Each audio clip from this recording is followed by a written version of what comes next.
Hey, it's Laura with Following the Paper Trail, and I am here with the second overview section of my Binding Basics and Beyond source book. If you haven't watched the video that explains what this source book is all about, I do recommend you go ahead and watch that quick video first so you kind of know how this source book is set up.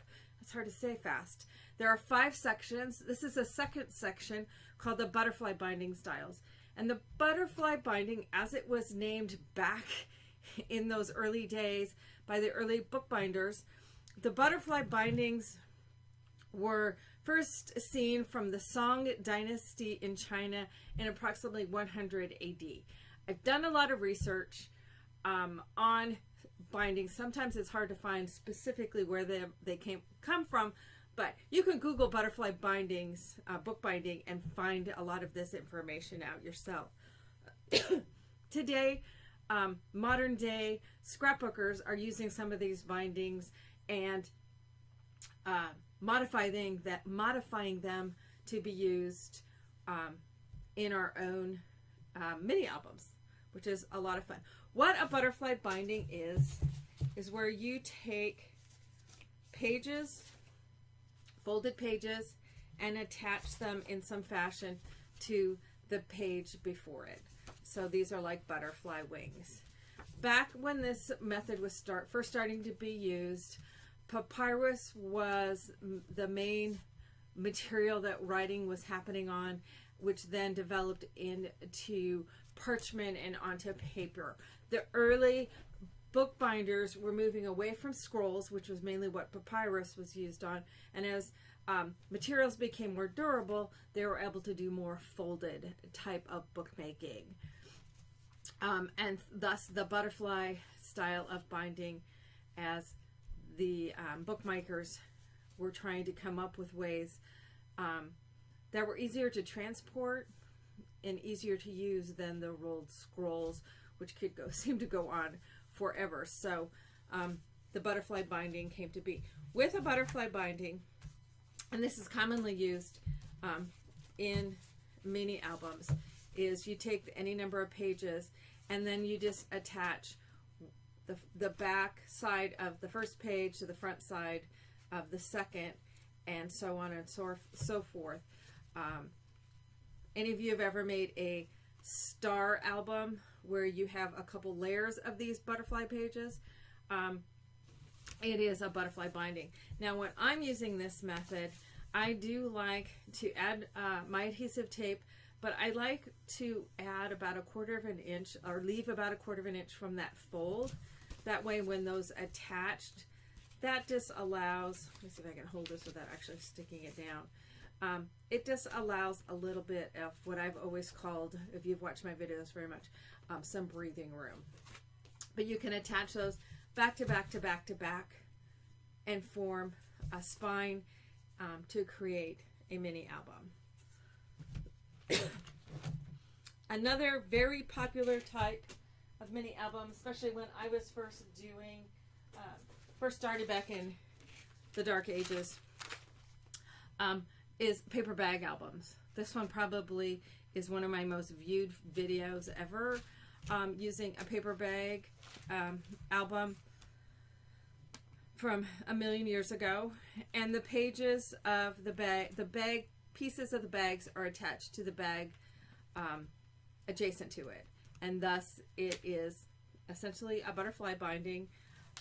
There's videos showing how I assembled this, how to do the cover, all of that kind of good stuff. So the paper bag album, I also unfortunately do not have a sample of it, but the long envelope album, where I took long envelopes and it folded and attached to the one previous to it. I don't think I have a sample of one here. But I do have the videos from those projects, links to those if you look in the information just below this video. So the long envelope was also a butterfly binding. What I call a J-hook binding, where I have an added 3/4 of an inch or more channel essentially attached to a page. So it has a 1/4 inch, which is the spine zone, and then the tab of a 1/2 inch. If you wanted more space between pages, you just increase this from 1/4 to 3/8 to 1/2, whatever you want. It gets folded up and it forms a J shape.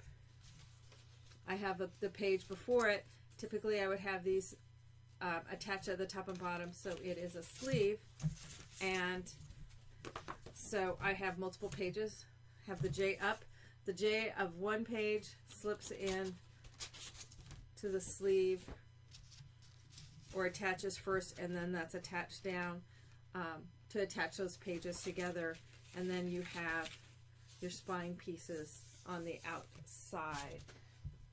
An example of where I used this was back when I did my pickpocket album. The premise behind this one was you had different kinds of pockets, diagonal, vertical, and horizontal, and you could pick whichever pocket you wanted to use in your album and mix and match them. But this album had it to where this attached to that one, this attached to that one, and so on and so forth, and then they attached to the covers. I then covered these spine pieces. This was before anybody was doing hard spines, so I used some canvas that was then attached to those spine pieces to give them some durability. A little bit more recent example of doing that is where I've taken and had my spine itself be stepped and shaped.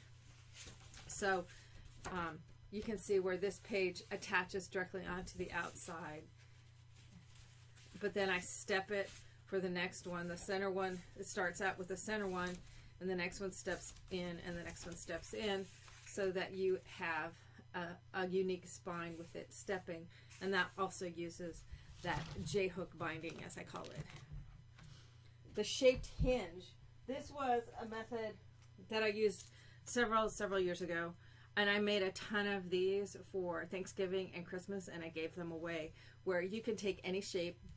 Here is some die cut leaves. You could use punch shapes. You could use just straight shapes if you wanted to, but by using a shape to attach, here I attach the page to my cover. Here, this one is actually attaching these two pages, which are actually envelopes together, and then I added some of these little leaves to create a little pocket. But the center leaf is actually what's holding these two pages together. This ribbon is attached to the front and back, and that just gives it, it's more for visual than it actually serves any purpose. The pages are actually held together. And again, that's just like, it's really just a modification of where I've got two pages, and this is, if I were to cut this into a leaf shape and attach those together, it's essentially just a variation of a butterfly binding. So that's with the Shaped Hinge. Let's see, what else do I have down in this box of goodies? Here's another one where I've used hinges. This is with straight hinges. So these are napkin fold little pockets. This is ancient. They've actually brought this paper back. And so then I had these pieces that are attached to the page in front and the page in back. It also helped to form a pocket. But see, there's that napkin fold. And then they all attached. So each of these napkin folds is held together by a straight pocket section. And again, I added ribbon to the outside just for more for visual. It doesn't really serve any purpose. With this one, I used washi tape to attach my pages together. And my washi tape, of course, washi tape isn't the stickiest of tapes. So I've got the pages stuck together. And then because it's kind of accordions, I have washi tape.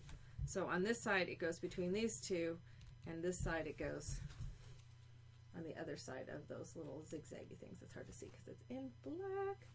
But it's the same premise of using the washi tape to attach your pages together.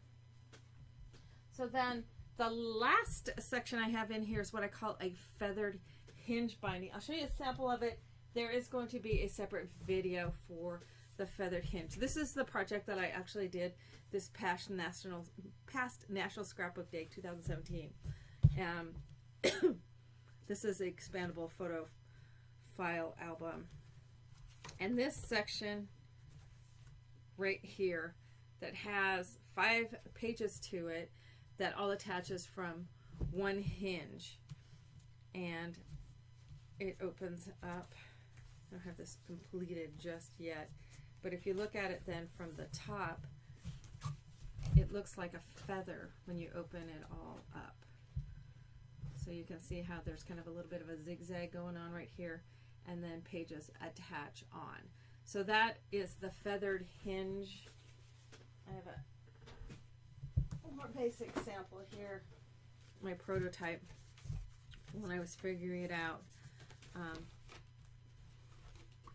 So it forms kind of a feathering. So all of my pages attach onto that one hinge. So there will be a separate video for that one, but because it's attaching to the previous one, it's just attaching alternately to form that feathering effect. It still falls within the butterfly style binding. So there will be a separate video for the butterfly, but that is a quick overview of the butterfly binding styles. And as you can see in here, I gave you all the information, how to construct them, dimensions, all of that sort of thing is in the Binding Basics and Beyond source book, which is available over in my website.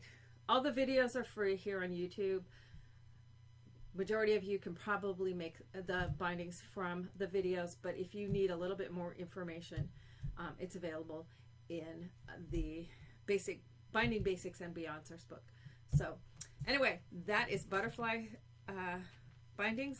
The next one up will be accordion and concertina bindings. Thanks so much.